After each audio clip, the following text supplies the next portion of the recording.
Vokasiin Podcast, lama banget ya nggak jumpa. Ada saya Silva Absari tentunya di Vokasiin Podcast. Kali ini ada bintang tamu yang spesial banget.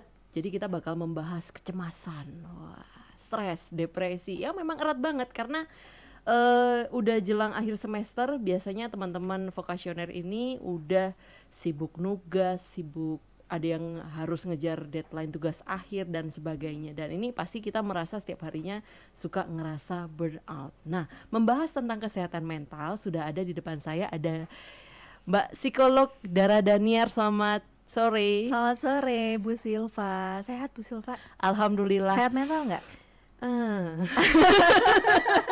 Kelihatannya biasanya kalau psikolog ya, selain orang komunikasi, kalau psikolog ini bisa ngelihat kalau kelihatannya muka cemas tuh kayak gimana gitu ya. Kalau saya ini mungkin lebih ya sudah, ini kan temanya tentang vokasioner gitu ya. Kalau bicara soal kesehatan mental, saya sehat apa enggak, kurang lebihnya harus selalu semangat, menyemangati diri sendiri. Harus dimanipulasi supaya tetap harus sehat mental setiap hari ya. Walaupun setiap hari ada tekanan segala macam gitu ya. Tapi ya itulah hidup. Kalau enggak ya kita enggak kerja gitu kan. Betul. Nah, ini ngomongin soal kesehatan mental bagi anak-anak muda. Ini kan banyak ya case yang sekarang ini anak-anak muda ini gampang banget bisa dibilang itu generasi strawberry. Cantik di luar tapi lembek di dalam. Jadi kurang struggling dalam menghadapi tekanan-tekanan yang ada, entah itu dari kuliahnya atau segala macam. Nah, pandangannya Mbak Daniar ini melihat situasi yang sekarang ini melalui konseling-konseling yang sudah dilewati ya sepanjang ini tuh gimana Mbak? Emang generasi apa ya berarti kalau misalkan mahasiswa sekarang ya? Generasi milenial tuh ya? Kita ya? Iya, kayaknya generasi Z ya. Jadi memang di generasi ini itu mungkin kita yang lebih tua akhirnya ngelihatnya lebih lembek mungkin kalau dibandingin kita gitu ya, karena kita merasa kayaknya dulu kita nggak selemah itu, nggak sesering itu misalkan ke psikolog, karena sekarang mungkin literasi tentang kesehatan mental di generasi mereka tuh udah jauh lebih bagus dibandingkan kita gitu. Mungkin kalau dulu ke psikolog kan kayaknya orangnya nggak normal gitu ya, orang yang ke psikolog tuh hanya orang-orang yang abnormal gitu. Tapi kalau sekarang permasalahan sehari-hari pun tuh udah biasa untuk orang datang ke psikolog, sehingga karena literasi kesehatan mental mereka juga udah lebih bagus, lebih sering, lebih gampang atau lebih akses ke psikolog juga lebih mudah, jadinya mereka kesannya mungkin agak lebih lembek dan lebih ya lentur gitu ya. Tapi sebenarnya pemahaman kesehatan mental mereka bagus ketika mereka memang mendapatkan literasi yang benar ya tentang kesehatan mental. Tapi ngomongin soal tentang psikolog nih, ini sampai belum menceritakan mengawali ya. Saking saya soalnya excited kalau ngomongin soal kesehatan mental. Mbak Daniar ini mungkin bisa ceritain backgroundnya. Oke, jadi dulu ngambil S1 di psikologi Brawijaya, terus kemudian sempat kerja di non psikologi gitu kan, terus akhirnya dapat hikmah hidayah dapat hidayah untuk harus kembali ke jalur psikologi. Kenapa? Karena waktu itu kan sempat kerja jadi reporter ya. Oh, reporter mana tuh kalau boleh tahu? Reporter Liputan 6 waktu itu. Jadi reporter Liputan 6 itu kan tiap hari kita dapat masalah ya. Dapat kasus yang setiap hari kita harus turun ke lapangan untuk riset, untuk cari berita, untuk yang siap kita produksi lah gitu kan untuk di konten layar. Satu hari tuh saya liputan ke satu kampung di Banten. Saya ingat waktu itu tuh satu kampung, hampir 40-an anak di kampung itu tuh kena sodomi. Oke, jadi waktu itu mirisnya adalah karena ketika kita datang ke sana untuk riset, untuk live report waktu itu, ketika ngobrol sama orang tua korbannya, mereka itu santai aja menceritakan ini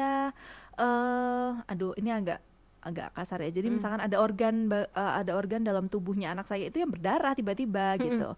Terus akhirnya saya periksakan ke puskesmas, ternyata banyak nih anak-anak kampung yang juga mengalami hal yang sama gitu ketika periksa ke dokter di puskesmas. Akhirnya ternyata ketahuan lah ada satu sosok guru ngaji yang sering ngaji di kampung itu tuh ternyata melakukan hal tersebut di gubuk di depan pemukiman warga. Jadi benar-benar mereka cuek sekali dengan apa yang terjadi gitu ya. Maksudnya miris lah pokoknya. Dan waktu itu ngobrol dengan mereka itu santai banget. Maksudnya kayak ini seakan-akan bukan menjadi hal yang akan Aduh sampai nangis ya Bu Silva. Jadi kayak mereka ini rentan sekali loh untuk Iya, menjadi iya. pelaku selanjutnya, untuk mengalami trauma yang tidak terlihat karena mereka masih kecil. Akhirnya saat itu tergeraklah untuk kayaknya memang harus ada yang saya lakukan gitu ya.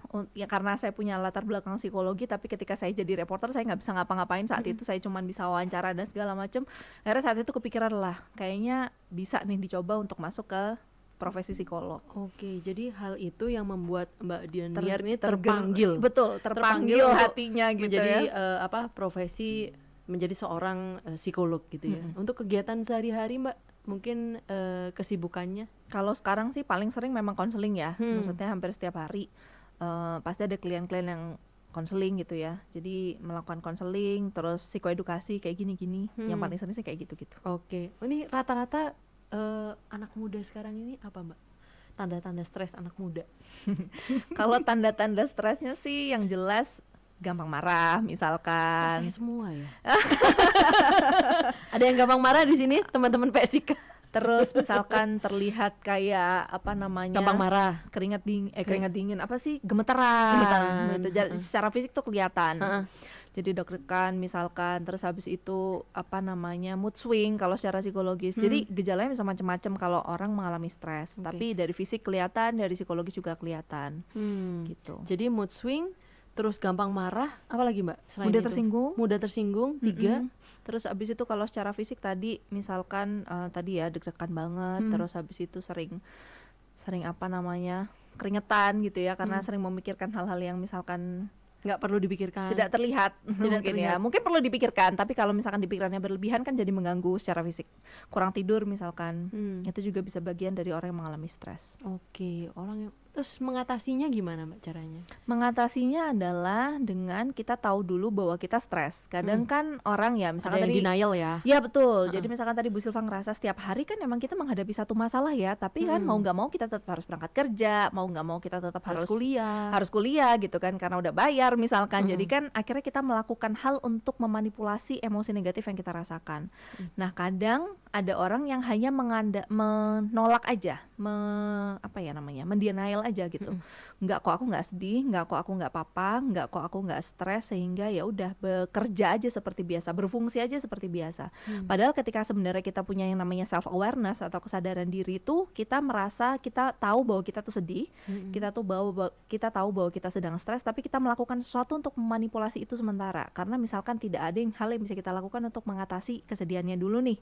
Jadi ya udah deh kita bikin kerja dulu, ya udah deh kita kuliah dulu gitu misalkan, sehingga ya udah kita letakkan dulu nih si stresnya, kita letakkan dulu si emosi negatifnya, sehingga ya udah kita lanjut aja untuk beraktivitas terlebih dahulu. Tapi begitu misalkan udah pulang kerja, udah pulang kuliah, kita ingat lagi nih bahwa kita tadi itu lagi sedih, kita tadi itu lagi stres, sehingga apa yang bisa kita lakukan untuk mengatasi tersebut. Jadi emotion fokus sama problem fokus biasanya copingnya. Jadi coping itu kan cara kita untuk mengatasi stres. Ada 2 jenis nih. Misalkan yang emotion fokus tuh berarti kita fokus ke emosinya dulu untuk bikin emosi kita lebih stabil, baru kita ke problem fokus untuk mengatasi hal yang stresornya. Penyebab kita merasakan stres itu apa? Penyebabnya biasanya sih ini ya. Kalau anak-anak sekarang misalkan tugasnya kebanyakan, proyeknya kebanyakan. Emang gitu ya Bu dosen? Saya hanya mendengar curhatan teman-teman. Curhatan mahasiswa ya. Gimana yang lagi TA ini? Mana? Yang lagi TA kemana ya? Kalau TA itu memang stressful ya. Benar. Tapi biasanya tuh paling sering memang permasalahannya di mahasiswa adalah adaptasi ya, Betul. culture shock ya. Culture shock. Jadi kalau SMA itu kan dituntun ya. Iya, SMA tuh dituntun sama dosen, sama gurunya gitu kan. Iya ujian tanggal segini ya. Nanti PR-nya hari ini gitu kan. Semua masih tertata rapi. Iya, Begitu iya. keluar ke dunia nyata di perkuliahan kan udah nggak senyaman itu. Iya, dia Gitu harus kan. berjuang untuk Betul, dirinya ada sendiri. nggak ada nih dosen yang ngejar-ngejar mahasiswanya Iya. untuk harus mengumpulkan tugas sesuai deadline. Ya dikasih tahu sih, tapi dia mau ngumpulin atau enggak kan ya udah hak terserah dia sebagai mahasiswa, sebagai individu utuh. Jadi Iya. dari yang peralihan usia remaja ke dewasa awal itu jadi hal yang cukup menjadi stresor bagi beberapa mahasiswa.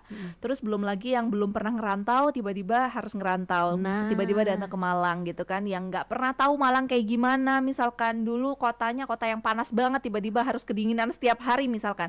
Ada beberapa hal yang akhirnya bikin dia harus mau nggak mau beradaptasi. Terus misalkan dulunya tinggal sama orang tua, di-provide semua, harus ngekos, harus manage finansial sendiri misalkan, jadi financial pressure itu juga bisa jadi penyebab atau stresor bagi mahasiswa. Jadi living arrangement, jadi bagaimana mereka harus mengatur hidupnya sendiri itu bisa jadi bagian dari stresor yang kemungkinan bisa dialami oleh mahasiswa. Jadi ternyata bukan dibalik sibuk mengerjakan tugas, stres dengan pekerjaan sehari-harinya, tuntutan yang dari misalkan tugas atau project segala macam, teman-teman mahasiswa ini juga mengalami culture shock. Kemudian yang tadi semua disebutkan ya Mbak ya. Betul, adaptasi. Adaptasinya. Pada intinya mereka beradaptasi kan, melakukan penyesuaian yang cukup agak ekstrim perbedaannya dibandingkan waktu SMA, di masa remaja yang lekat sekali dengan orang tua.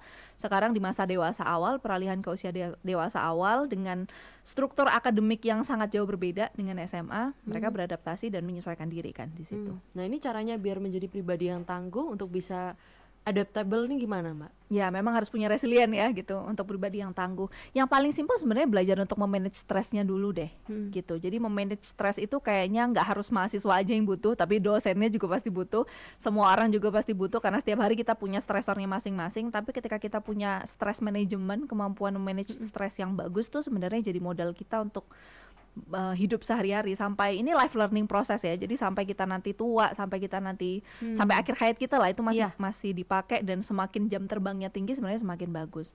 Jadi yang pertama kita harus punya adaptive coping skill. Jadi tadi ya, kalau yang pertama tadi kita bahas tentang self awareness tuh pasti Bu Silva. Jadi misalkan yang pertama tadi kita sadar dulu bahwa kita lagi nggak baik-baik aja, sehingga harus ada yang kita lakukan nih untuk emotion fokusnya dulu. Misalkan kita butuh makan enak dulu nih, kita butuh jalan-jalan dulu nih sama teman-teman. Ini manfaatin banget karena di usia dewasa awal ini teman-teman dapat vokasioner ya. Benar, vokasioner misalkan dapat banyak teman-teman baru, menikmati Malang dengan versi teman-teman, karena masa-masa kuliah ini masa-masa terakhir kelekatan kita dengan teman-teman itu sangat kuat ya. Kalau kita flashback ke zaman dulu Bu Silva, kalau udah lulus kan udah hidup sendiri-sendiri gitu ya. Jadi kita bisa memanfaatkan itu untuk melakukan emotion focus coping. Jadi setelah kita udah stabil emosinya baru kita problem focus coping. Jadi kita harus punya adaptive coping skill yang bagus. Cara menyelesaikan masalah yang adaptif atau yang sesuai dengan permasalahannya. Terus kemudian setelah kita udah rilis emosinya, kita bisa menyelesaikan masalahnya dengan adaptif. Kita bisa melihat atau kita bisa memilah mana hal yang bisa kita kendalikan, mana hal yang nggak bisa kita kendalikan. Ini sepele tapi super penting, karena seolah-olah kadang kita stres banget ketika kita menghadapi hal atau ingin mengubah hal yang ternyata nggak bisa kita kendaliin nih. Padahal itu kan di luar kendali kita dan nggak akan pernah bisa diubah. Misalkan kita berharap orang lain tuh nggak, harusnya tuh dosen A tuh nggak marah-marah kayak gitu ya. Harusnya si vokasi ini harusnya lebih oke ya, misalkan kayak gitu. Padahal kan sistem pendidikan, bagaimana dosen itu mau mengajar kita, itu kan di luar kendali kita sebenarnya. Betul. Jadi ketika kita hanya berharap pada sesuatu yang tidak bisa diubah untuk berubah, itu semakin meningkatkan stres, yang akhirnya berubah jadi distres. Distres itu adalah stres yang justru membuat kita jadi negatif. Padahal kita harapannya tuh stres itu bisa jadi eustress. Eustress itu stres yang justru memotivasi kita untuk bangkit ketika kita punya resiliensi yang bagus tadi. Itu adaptive coping skill. Kemudian mindset yang harus kita punya adalah kita tuh harus punya yang namanya internal locus of control. Jadi internal locus of control itu adalah ketika kita merasa bahwa pusat kendali itu ada di diri kita sendiri, bukan di orang lain. Aku jadi kayak gini nih gara-gara orang-orang. Enggak. Jadi kita yang menentukan sendiri kita mau jadi stres, kita atau yang mau menentukan sendiri kita jadi happy.